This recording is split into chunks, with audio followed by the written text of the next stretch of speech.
Good evening, Nigeria, and welcome to TVC News Politics on Sunday. We are reaching you live from Abuja, federal capital of Nigeria. Glad to have you join us. I am Femi Akonde. Let's begin the show by telling you that the federal government is engaging with some critical groups across the country to see if they can prevail on organizers of a nationwide protest to shelve their plans. The government is insisting that it recognizes the constitutional right of every citizen to organize peaceful protests, but there are fears that the protest may become a tool for mischief makers to instigate violence that will lead to the destruction of property. The planned protest seems to be gaining momentum online with the hashtag #EndBadGovernance, but there is also a significant population opposed to the planned protest. The organizers of these civil disobedience remain largely unknown and have kept security agencies on their toes. However, security agencies have now developed new strategies to gather credible intelligence, and that move is paying off as it has led to arrests and increased surveillance across the country. In the meantime, President Bola Tinubu says that the policies being implemented by his administration will also need a little more time to manifest. And he says that all of these programs will turn around the country's economic fortunes and improve the quality of lives. My guest today is the spokesman of President Bola Tinubu. He is Chief Ajurin Gilale, Special Advisor on Media and Publicity. Welcome to the program, sir. Always a privilege to be with you, Femi.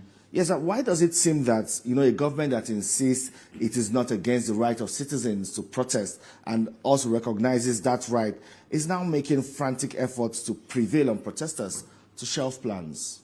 Femi, let me, first of all, take this opportunity to put it on record that we have heard certain utterances from some members of even our own administration, and indeed from some subnational entities in the country, suggesting that Nigerians do not have the right to protest and that they would be stopped from protesting.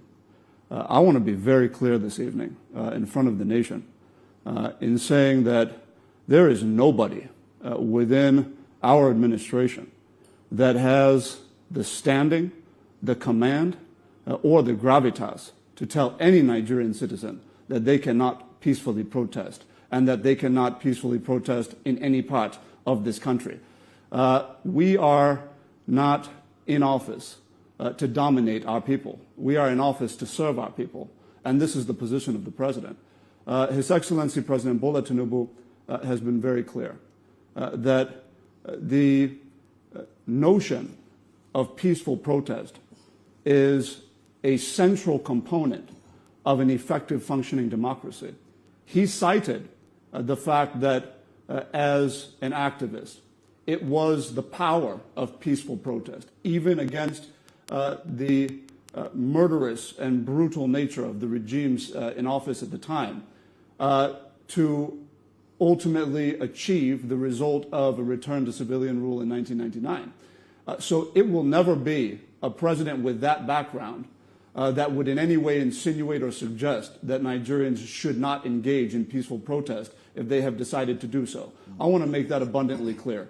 And the last point on that is that anyone who disagrees with the notion from inside of government, the notion that we are here to serve our people, that we're not here to dominate them, that Nigerians do have the right to peacefully protest, they are lining up themselves against a commander-in-chief of the armed forces of the Federal Republic of Nigeria who will defend the right of Nigerians to peacefully protest in any part of this country. And we want to be very unequivocal about that. Well, a lot of people are worried about, the outcome of the NTAS protest, how it turned out. And that's why this time around, they want to be very careful and see if indeed they can prevail on these protesters to shelve their plans, because they say again that they have credible intelligence that this might as well be hijacked like NTAS. Thank you, Femi. And such concerns are legitimate. But we don't throw the baby out with the bathwater, and we don't operate in bad faith simply because a certain scenario unfolded several years ago under a different leadership in the country. Our view is that indeed there are lessons to be gleaned from what happened in 2020, but that does not now mean that Nigerians who have lived through that experience, who understand that it is entirely possible for a peaceful protest to be hijacked by such mischievous elements and maybe political forces in some cases, that this now means that we cannot trust Nigerians to peacefully protest. I think Nigerians are very well aware of the fact that when bus terminals were being burnt down, they ultimately had to suffer the consequence of that. When there are services, public services and utilities that you were used to using as part of your daily existence, that you can no longer use for several months into years because of the actions of just a very few, just a handful of mischievous individuals operating within a crowd, I think there's a recognition on the part of our people that it is not in their interest for such activity to take place. When you have a micro, small, or medium-scale enterprise being run by a Nigerian citizen who's working from morning to night to make ends meet, and you have a protest movement that's been hijacked and people are now looting such stores and creating havoc around these environments, ultimately it will be that Nigerian citizen who's toiling, who's working hard every day, who's going to suffer the consequence of that. So our position with respect to the potential for a hijacking is about defending the right of Nigerians and defending their properties and defending, of course, their personal safety with respect to, working out the security, platforms and the security strategy with respect to how we're going to ensure that those mischievous elements do not operate successfully within what is a legitimate and peaceful protest movement. That does not mean that we are unaware or naive about the fact that there are political interest groups in the country who may seek to, leverage on the presence of a peaceful protest to achieve an ulterior motive. We recognize that. Our security agencies are on top of that. But ultimately, we believe in the wisdom of our people, in the principles and values shared by our people, and we believe that our people fully understand that it is in their interest to protest in a way that is in conformity with international norms and national regulations. Okay, and then, the protest is coming with the theme, end hardship, an end to hardship protest. I know the president has also stated that he understands the hardship that a lot of citizens are going through caused by necessary economic reforms, and that his administration is also implementing some policies and programs that will make life better for the people. But all of these programs would need a little more time to manifest. How much more time? So look, I think we respect the intelligence of our people. We do not believe that Nigerians believe that there is a switch, some magic red switch in the president's office that he'll flick and all of a sudden superhighways and power stations will just appear. People have a sense, and I think there are centuries worth of contemporary human history to clearly reveal that the development of nations, even at the subnational level, development of entities, of units of government, these things take years and decades ultimately to develop. That's not, I think, unknown to our people. I think what is clear, though, is that even as you have your medium to long-term plans with respect to how you're going to transform an economy, build the kind of infrastructural, foundation that would support an inclusive economy that is sustainably growing, not on the basis of petroleum resources, but on the basis of human talent, intellectual property, agricultural production, and the like. These things are going to take time. People know that. But it's also important that as you roll out this, as you implement these and execute on these medium to long-term plans, that you're very, detailed and meticulous about the implementation of those short-term measures.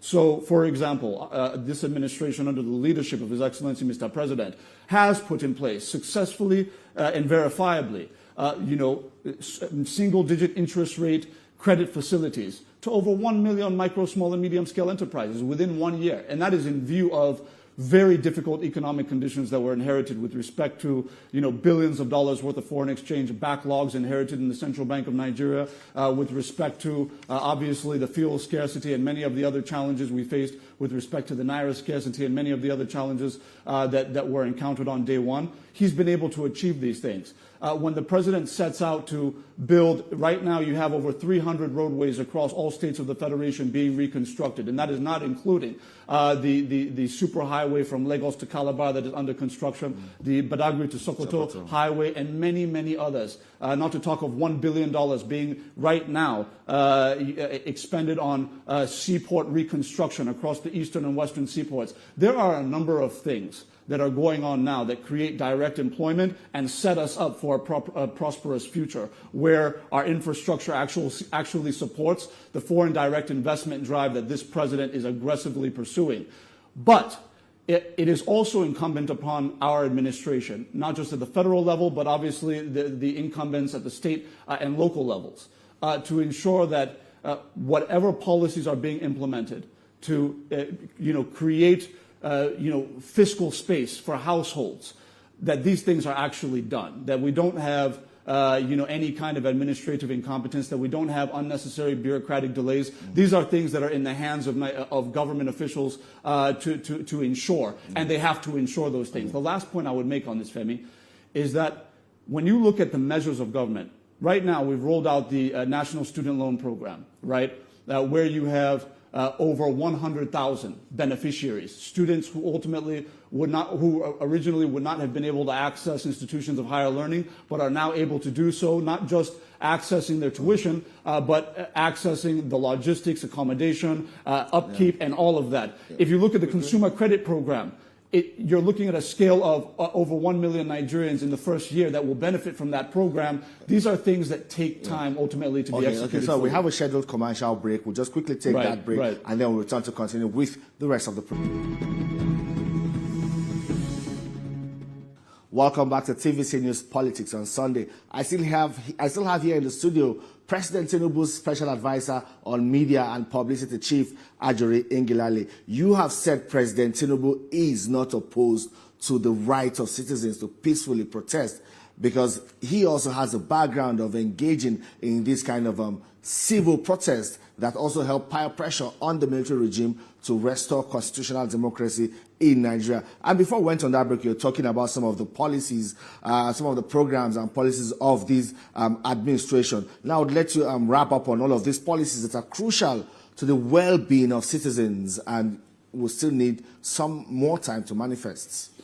Look, there's no question about the fact that there is a lot of work that it has to be done, and there's a lot of work that is being done, and some of which is not going to have the bells and whistles of TV cameras, and nobody's going to be sitting in the office, for example, of the CBN governor as he's doing his paperwork, which leads to the full payoff of $7 billion worth of foreign exchange backlog. It has massive impact on investor confidence. It has massive impact on the medium-term kind of monetary space in the country. But that's not something that people are necessarily going to be dancing and celebrating about. So there's a lot going on. I think the key thing for us is to recognize that the president has agreed that we are going to ensure that our states, and now by virtue of the president's action with the institution of the suit that ultimately resulted in a Supreme Court judgment that has led to local government financial autonomy, he's going to ensure that the local governments now have the fiscal space they need to be able to truly deliver the dividends of democracy that our people require at that level. I think that is restructuring in practice. That is the kind of thing that Nigerians would need to give some time to see what the difference actually will translate into in terms of the impact on their livelihoods, right? So, for example, if you have a situation where money is entering, a joint account with the state governors on the part of the local governments, and that money is not translating to effective, roads delivery or, other critical human development sectors, for example, especially in, health, et cetera, you'll know that when we have approved that there's going to be more money being sent, and it's being sent to the local governments directly, people should feel that. But again, it's not going to happen on the day of the judgment. It has to manifest itself. I think the other part of this is to recognize that it is under the leadership of this president that we have had a 100% increase in the national minimum wage. And I think it will be difficult for, everybody in the country to fully appreciate what it took in terms of the leadership of the president to get the private sector to agree in uniformity with the state governments and local governments, making sure that everybody is on the same page with respect to the payment of a new national minimum wage. It's not easy to achieve that. He achieved it. I think there are a lot of elements of what the president has done that Nigerians truly do appreciate and truly do recognize as progressive. These are things that we've been in this democratic dispensation now for about 25 years. We have not seen some of the measures that this president has now put in place ever been put in place before. So I think people have confidence, but I think it's also fair to say that people are frustrated. People do feel that they are, buckling under this intense economic difficulty with respect to energy prices, food inflation, and many of the other elements. But what we are working hard in hand with our people to communicate is that the trends are moving in the right direction. We are seeing revenues going up. We are seeing inflation growth stagnate into a descent. So we have come through the worst of it, and this is what we're communicating to our people. And we will, together with them, get to the end of where the light is at the end of the tunnel. Okay, let's move to some other issues now. We have always had President Bola Tinubu talk about Nigeria being open for business. He's gone around the world engaging with foreign investors to bring their money to Nigeria.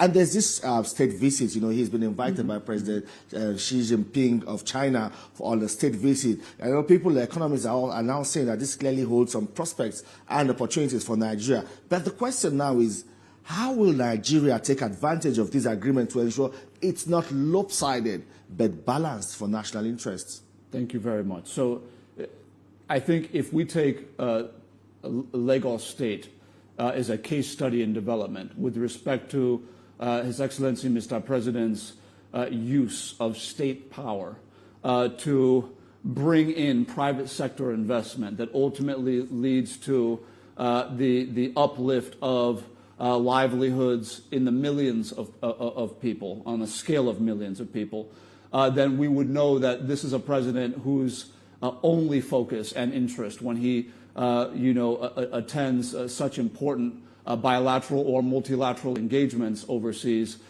is about how he's going to achieve the national interest and our national objectives. And it's going to be no different on this state visit on the invitation of President Xi Jinping. Look, this president is going to go with a very clear agenda. The agenda is going to be about how we can leverage on Chinese technical excellence and financial wherewithal, which we know is extremely significant, to be able to mobilize the kind of capital formation required to assist us as we build out the infrastructural foundation of what will be one of the world's leading economies, Nigeria, in the next 20 years. But it requires that kind of partnership. Now, this is not going to be a matter of just chasing a loan. What we're looking at now is win-win, mutually beneficial private sector investment in sectors that would massively create jobs for our people. These are, inclusively growth incubating sectors, such as agriculture, right? So whereas maybe before the focus would have just been on maybe an oil and gas investment and maybe one infrastructure project somewhere, this president is looking at those inclusive developing sectors, right? He's looking at agriculture. He's saying, look, how can we, leverage on Chinese capital and expertise with respect to agricultural mechanization? How can we ensure that our farmers across the country have access to equipments and supplements that would ultimately double and exponentially increase their yields so that we can bring down food inflation and flood our market with locally produced food items? This is the vision of the president. The president goes there saying, look, how can we create new investments in renewable energy technology manufacturing, for example? Obviously, I'm at the forefront of that particular aspect of it, but there are a lot of other aspects that the president is tackling. Yes, at the and you just returned from China, where you met with some major industrial corporation as part of your assignment on the climate front. Now, what are some of the low-hanging fruits that can be plucked from these your engagements in the climate front before the big wins? It is unbelievable what we can achieve when we reach out. What I mean by that is, when I was in China, I had the privilege, alongside the executive governor of Nasarawa State, His Excellency Abdullahi Sule, and the MD CEO of Infraco, Dr. Lazarus Ambazo, to go on the invitation of a major industry in China, CATL, which is the world's largest EV battery manufacturer. Essentially, they've created a very detailed presentation to us because they have an interest in Evergreen City. And so they tailored a presentation to us about what those technologies are that could ultimately be put in place within Evergreen City for mutual beneficiation. What we ended up coming to was an amazing set of technology that CATL has mastered and is producing and is already proliferating around the world, which essentially enables, there's a typical solar plant, right, where you see the solar panels all lined up in long rows in some field somewhere, and it lights up certain areas. What they have now is they have a similar setup, but it's attached to an energy storage unit that looks like a power generator, very large. And they are able to capture hundreds of megawatts, and it sounds like a lot, but I'm not exaggerating, hundreds of megawatts worth of solar power capture that would now have its own dedicated transmission line and distribution infrastructure toward specific industries, right, that require that level of output. So they have it tailored to a 10 megawatts version, 50 megawatts version, 300 megawatts version, depending on the scale of industry that you're talking about. If we take a surgical approach to powering green industrial development, I'm talking about the manufacturing facilities that manufacture solar panels, that manufacture EV batteries, especially in lithium-rich Nasarawa State, where Evergreen City is sited, in things like biomass facilities, wind blade manufacturing for the wind farms. These things can be powered on solar energy that is captured by an energy storage system that is ultimately able to feed those industries. So you have cyclical power generation and offtake in a way that allows for CATL to recoup its money, not from the Nigerian government, not through Chinese loan, but by the actual industry that is off-taking the power directly from them. So it's a win-win. All we are doing is and this is why it's important to have sophisticated leadership in the person of His Excellency, Mr. President, because we're now able to have a situation where government simply enables, because the president, in his vision and wisdom, signed on to the reform of the Electricity Act early in 2023. That has now enabled for the liberalization of elements that were previously exclusive with respect to generation and distribution. So what we now have is, when we now go to China, we can actually say, look, we will take hands off as government. You come into the site, you will power, for example, a Chinese or a German solar panel manufacturer. They will off-take your power. They will pay you directly, and we are sitting back watching the power generator and distributor benefit from the offtake that is generated by the manufacturing facility that is off-taking. So they get the power they want to generate their products and generate profits, and then the power producer gets the profit they want, because ultimately you have that off-taker. This is the ecosystem that we can develop without any gas, without any oil, without any coal, or without any other form of power generation.